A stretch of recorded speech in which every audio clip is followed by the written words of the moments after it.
Здравствуйте, мои дорогие подписчики и зрители моего канала «Частное мнение русского немца».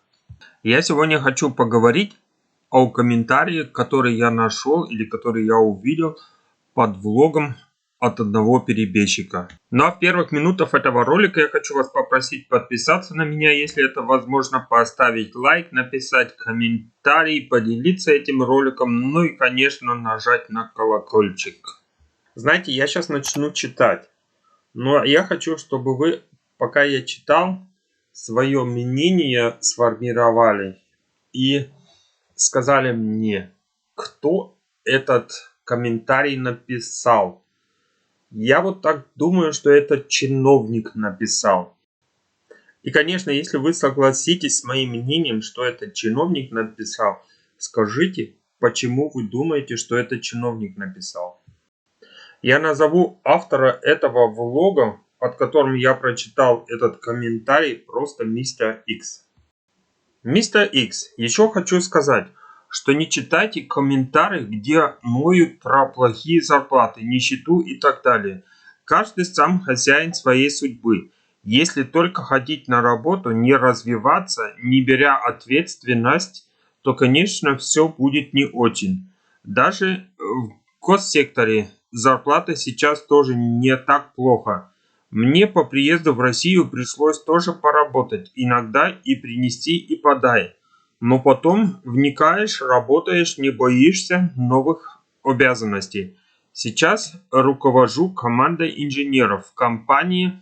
На машине удалось проехать страну почти с границы Финляндии до Крыма, Кавказ, центральную Россию почти полностью. Везде проблема с парковками.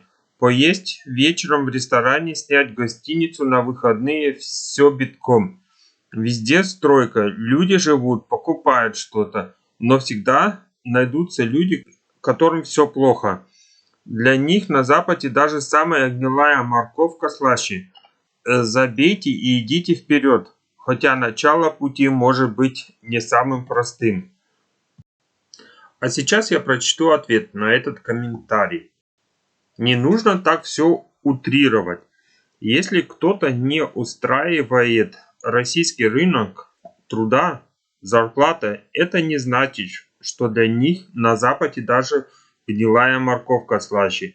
Если главврач получает 500 тысяч рублей, а медсестра 20 тысяч не получает, то это уже сбои самой системы, а не от того, что медсестра ноет про плохие зарплаты, нищету и так далее. И для нее гнилая морковка западная слаще российской. И так со всем остальным. Хейтеров от властных структур узнаю по их заезжему словечку. Ною. А что приходится этой медсестре делать? Что ей приходится делать? Ей приходится идти и за эти 20 тысяч или 30 тысяч работать. Потому что ей надо как-то свою семью кормить.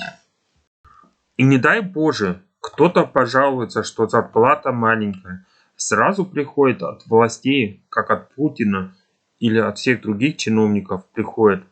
А что вы ноете, что у вас зарплата маленькая? Что вы ноете? Постоянно приходит такое. Знаете, вот Медведев сказал, у которого лодка, по-моему, за 50 миллиардов или 5 миллиардов лодка где-то стоит в Турции. Я теперь точно не знаю, но очень большая сумма. Он сказал, да, денег нет, но вы держитесь. А потом он еще сказал, учителям сказал, если вы хотите денег, то идите в бизнес. Интересно, а кто будет ученикам преподавать? Знаете, мне понравилось вот это выражение. Если на работу ходить и не развиваться, то тоже ничего не получится. Тут он прав, этот человек, который это сказал. Но если опять же с другой стороны взять, если инженер в России получает где-то 450 до 600 евро получает, то как ты можешь еще развиваться?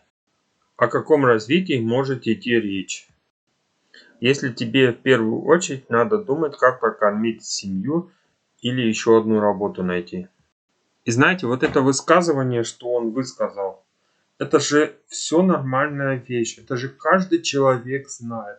Но проблема в том, что если у тебя нету возможности что-то больше сделать или как-то больше сделать, потому что это уже граница того, что ты зарабатывать можешь, то это граница, то ты не сможешь больше зарабатывать.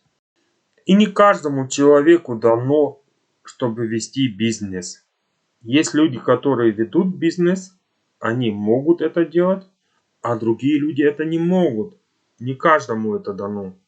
Так что надо о этих людях тоже подумать. Вот скажите, какой бизнес может учительница делать?